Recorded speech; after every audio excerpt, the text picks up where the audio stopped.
So G2 have swapped around a lot, actually. So G2 had the caps, Wunder, Jankos, Mickey, 2019, Aware, Sag moment. Then in 2021, they brought in Reckless, and they swapped out AD Carry. Perks left. 2022, they brought in BB instead of Wunder. They brought in Flacket Targamas. So now is another kind of revamp. They kept BB caps, and they got rid. Jankos is out. Flacket is out. Targamas is out. They brought Hans back from NA. We'll start with Hans. I think a lot of people agree that Hans probably was playing absolutely terribly in TL. Like his team fights were really weak. He was making just really stupid mistakes in random team fights. And they eventually didn't go to Worlds. He struggled a little bit. I heard there was some problems for him. I spoke to Björksen a bit about it. He had a few issues. I don't want to get into them too much, but he struggled with a lot of things and he wanted to come back to Europe. And then the second he came back to Europe, he got rank 1 in 3 weeks. He sat there and played solo queue non-stop and got rank 1 in 3 weeks. So I think his drive is still there. Like, I don't want to rule him out at all. I'm pretty sure Hans will be fucking insane this year. From what I've heard and what he struggled with in NA, I don't think he's going to struggle with that in EU. Dog, let's go, man. And now he'll be really focused. Yo, Cabal, thanks for the resub. So I'm really confident in Hans. BB, I think BB domestically is one of the best top laners in the league. At Worlds, he struggled a lot. Like, getting solo killed as Fiora versus Sejuani was probably all-time, lowest moments of like, wow, what is going on? If there's any top laner that I see as last year as the EU carry top, it was Broken Blade. And he went to Worlds and he got shit on a bit. Yeah, it's just the reality of it. But back domestically, I think he'll still be the best carry top laner in the league. So yeah, I think it's as much as I want to. It's as much as it's laughable that he died in that 1v1, or that he struggled, or that he picked Riven, or whatever you want to say it was in internationals.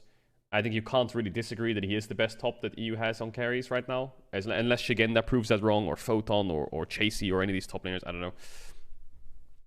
So I think he's top tier. Yike for me is like the turbo signing. As much as I'm going to miss Jankos and the amount that Jankos brought, if this Yike signing works out, then I think G2 might ascend to another level. Because I haven't watched, I'm not going to sit here and say I've watched all of his games, but I've heard so many insane things about him. Wait, maybe I can get his LoL pros up. I've heard so many, I've heard that he is like the next best jungler in the league. And next to Caps, Caps. Pog, let's go, man. Caps is Caps. Like, as much as Caps can be Craps, Caps is also Claps. And like, we saw a little bit of Claps this year. Claps is slowly fading a little bit, but I don't think he's a player you can ever doubt. The thing that pisses me off about rating G2 is over the last few years, everyone says that I'm really G2 biased. I don't know why. Maybe I do know why. It's because in spring I said they were going to win, and in summer I said they were going to win. And then I get called G2 biased. I don't know why. Like, is there a reason you think I'm G2 biased? For some people on Reddit were like, "Oh yeah, Caedrel's like close friends with Caps." Dude, do you wanna see my DMs with Caps? I'll show you my DMs with Caps right now. People are saying like, "I'm friends with Caps." Yeah, let's look. Yeah, he doesn't even follow me on Twitter. You fuck. I can't even DM him. You stupid. Dude, I can't even. He doesn't even follow me, man. I don't know Caps. Yeah, I see him sometimes. I wave. I say hello. And Mickey, I know Mickey now and then. I think he's I think he's a really cool guy. I like Mickey. Mickey's funny. Mickey's a little memer. He plays Dungeons and Dragons with me sometimes. But yeah, I don't know. Anyway, I don't know what I'm talking about. A lot of people think I'm like this fucking. I have this fucking belief in G2 that I'm like best friends with someone there or something like that, dude. I don't. I just said that they were gonna win spring and then they were gonna win summer, and I got summer wrong. My bad. I'm sorry. Dude, stop linking me British. I think G2. The thing is with G2 is they're in S tier right now. I'll give you a few reasons why. 1, I think they have the best carry top. 2, I think Caps is always and will be Caps. Number 3, Yike is probably one of the most hype signing of the entire offseason. I know that Yike was wanted by almost every single team that didn't have a jungler on contract. I think their bot lane will be really strong as well. I think Mickey X and Patrick were one of the best bot lanes in the league from, you know, what people were saying. And you could see it from the outside as well.